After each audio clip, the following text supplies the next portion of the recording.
Hello guys, and welcome once again to this channel. First of all, I want to apologize for being away for a while.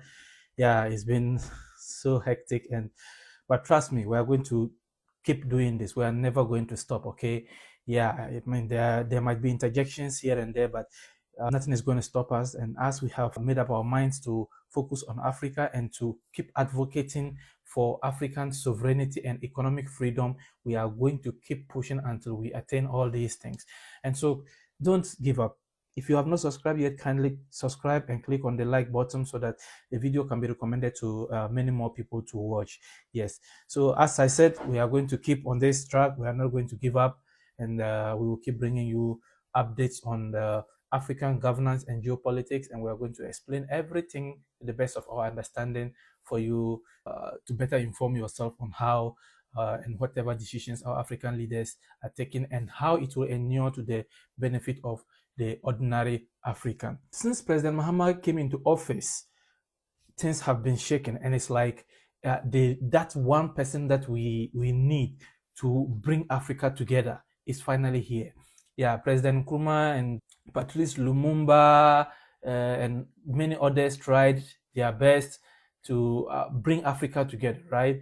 But there have been so many issues, and we will still make some videos on that, talking about how these African leaders were taken off. Until now, nobody knew, nobody would have expected that the CIA of America had a hand in the overthrow of Dr. Kwame Nkrumah. That is an issue we will discuss another day.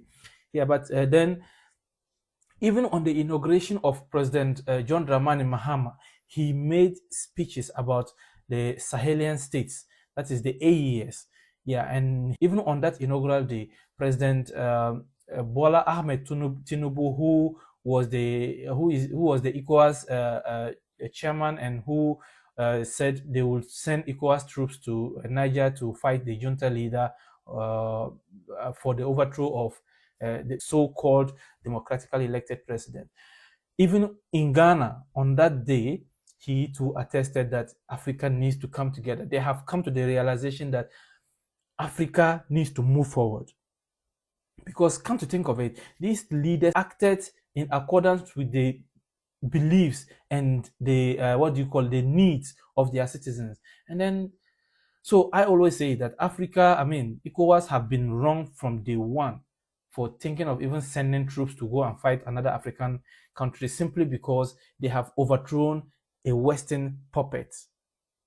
All right. Yeah. So President Mahama, since he came into office, apart from the speech he gave, that iconic speech he gave on his inaugural day, he has also undertaken certain initiatives and certain policies that is, if you look at them, you will know that this man is up to something. And the moves he has started making, you will get to know that these moves are towards the liberation of Africa and the unity of Africa. So very soon, trust me, Intercontinental Free Trade Area is going to be working, and then we are going to have the free movement, free visa. And so as an African, you can come out and move from Ghana to Nigeria, to Mali, to Kenya, to Liberia, to Congo, to Kenya, to Gabon, to wherever, to Zambia, without any heckles, without any one questioning you for visa and many other things.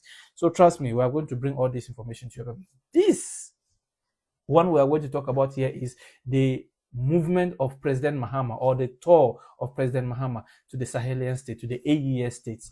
Yeah, he made a move first to Mali, and I'm going to bring that to you. And I want not so much, I'm not going to explain so much. I just want to look at the important aspect of the speech he gave at Mali, and then we'll take it from there. So without wasting much time, let's dive into it and see what we can make out of the speech President Mahama delivered in Mali, and how it will inure to the benefit of Africa, Africans, and the unity that we all seek for at once. So let's dive into it. Brother President of the Transition, President Goita, for the warm welcome we've received since we arrived here. As a brotherly country, everybody knows the historical relations that have existed between Ghana and Mali since the period of our first presidents, Modibo Keita and Dr. Kwame Nkrumah. Ghana and Mali have had a very close relationship. And guys, I just want to talk about this. President Mahama, and he is someone who like to reflect, and that is what I like about him. Okay, yes, he had that kind of passion, that kind of move, that kind of spirit, that kind of zeal that our forebears had. You understand? Kwame Nkrumah and the Kwame Nkrumah, the Jomo Kenyatta, the Patrice Lumumba, the Martin Luther King, and many others. All these people, he had the spirit that bent in them, the spirit that moved them, and he always make these reflections about our founding leaders, and that is the path he's trying to trek on. He's trying to make sure that whatever happened to our founding fathers was wrong, and that we have to rewrite it, and that is what he's embarking on. So he's telling the Malian people that there have been a strong relationship between Ghana and Mali, even at the time of Kwame Nkrumah and the Malian leader. Okay.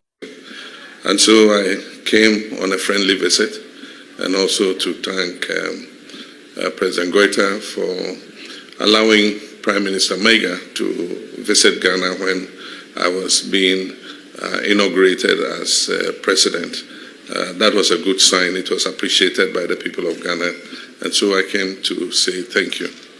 But we also took the opportunity to discuss issues of bilateral cooperation and trade and economic cooperation between our two countries. We know that for a very long time, our countries trade amongst each other. Our people travel freely amongst each other. There's a big Malian population living in Ghana. They are involved in business. They are settled peacefully in Ghana. They're actually citizens of both Ghana and Mali. And so we had the opportunity to discuss how we can make our economic relations even stronger. And we also have a transit corridor. A lot of long-distance drivers, both Malian and Ghanaians, convey goods from our ports to Mali and transport goods from Mali back to our port for export. And so we discussed how we can remove the challenges so that it's easy for these drivers who are involved in the transit of goods to be able to do their work without any problems. And most importantly, we discussed issues of how we can strengthen our defense cooperation in the light of the fight against terrorism and how Ghana can be of help. So at this stage, President Mahama is trying to talk about how we can collaborate, right, in order to fight terrorism. Because trust me, if Africa is able to unite, there will not be any terrorists in Africa, right? If we are going to have defense cooperations between African countries, there will not be a room for terrorists. Because trust me, these people, we didn't bring it upon ourselves. These terrorists were poured in after the overthrow of Mohammed Gaddafi, the only hope Africans had left. Mohammed Gaddafi was the only hope Africans had left after Dr. Kwame Nkrumah. All right. And the same thing was orchestrated by these Westerners, France and US, and the CIA. If you go and watch their CIA documentations, you will find out. Just go and watch CIA documentations about how they planned and why they took these steps to overthrow these African leaders. Mohammed Gaddafi, Patrice Lumumba, and all these people, Dr. Kwame Nkrumah. It's so ridiculous. These people have been carrying this kind of ill minds about Africa for a very long time. And so he's trying to say that he wants to strengthen the relationship, the military cooperation or the defense cooperation between Mali and Ghana. And I believe he's not going to do, this speech has reflected in other visits to other African countries, and that is what he wants to do. If we are able to do this, then, for now, the terrorists, once they are fired from Burkina Faso, they run towards the border between Burkina Faso and the neighboring countries. And so if we all collaborate, we have defense collaboration, these people will no longer exist. They will no longer exist in Africa. And we are going to have a peaceful continent, a peaceful people, and a peaceful trade and business transactions within Africa. And that is what we are fighting for. So that is what he's talking about. in terms of cooperating with the Alliance AES in terms of the fight against terrorism, because we all occupy the same sub-region, and terrorism in one country is a threat to all of us. And so we had quite a discussion on how we can strengthen our bilateral relations in terms of the fight against terrorism. And finally, we discussed the revival of the Permanent Joint Commission for Cooperation between Mali and Ghana. The last meeting was in 2011 in Accra, and the next meeting was supposed to take place here, but due to some circumstances it didn't happen. And so we're looking to revive it so that as early as possible we can send our technical team to come and sit with our Malian counterparts and discuss how we can increase and strengthen the cooperation that exists between our two countries. We discussed it, and we recognize that there's been some issues of trust, problems with trust between the two groups.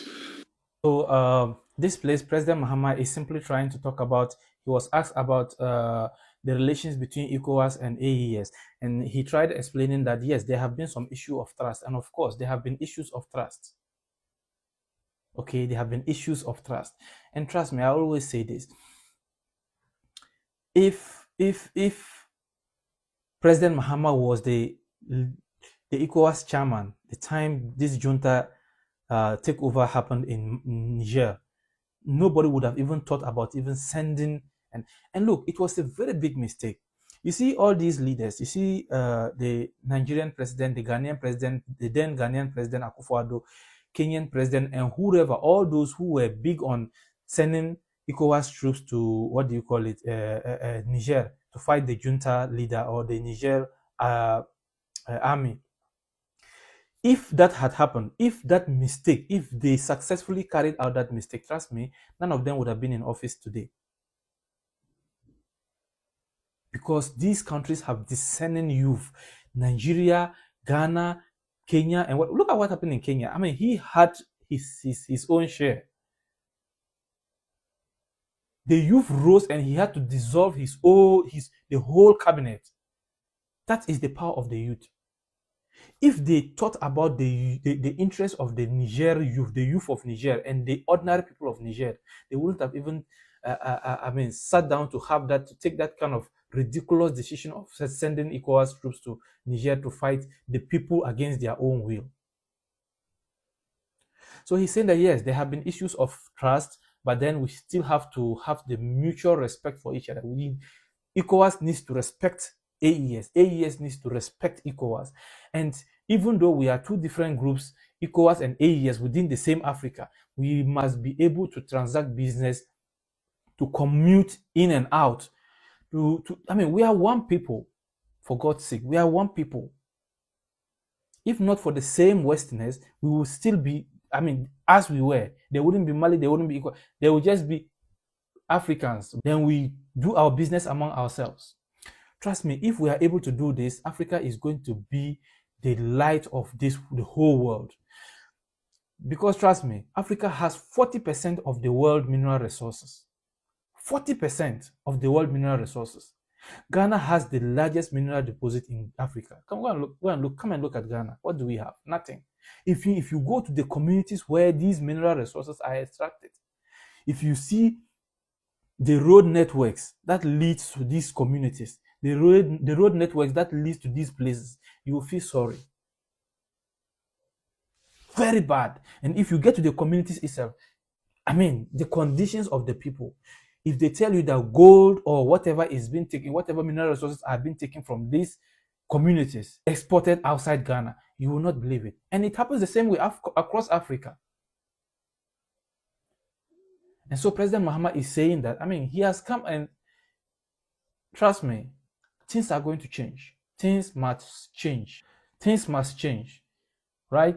Yeah, let's get into it. But at the same time, I think that we must establish mutual respect for each other. And I'm sure that if we're able to do that, we can continue to work together. I think that there's a choice that Mali Burkina Faso and Niger have taken. But that won't be an impediment in us continuing to have our bilateral relations with all those countries. We're brothers, and God put us in this sub-region for a purpose. And so whether we like it or not, we have to live together. And so I think that we must establish a mutual respect between the AES and Ecowas. And I'm sure that if we're able to build on that respect and trust, we should be able to work together. I'm an old face because I've been president before. I've been chairman of Ecowas before. But again, I'm a new face because I was just elected.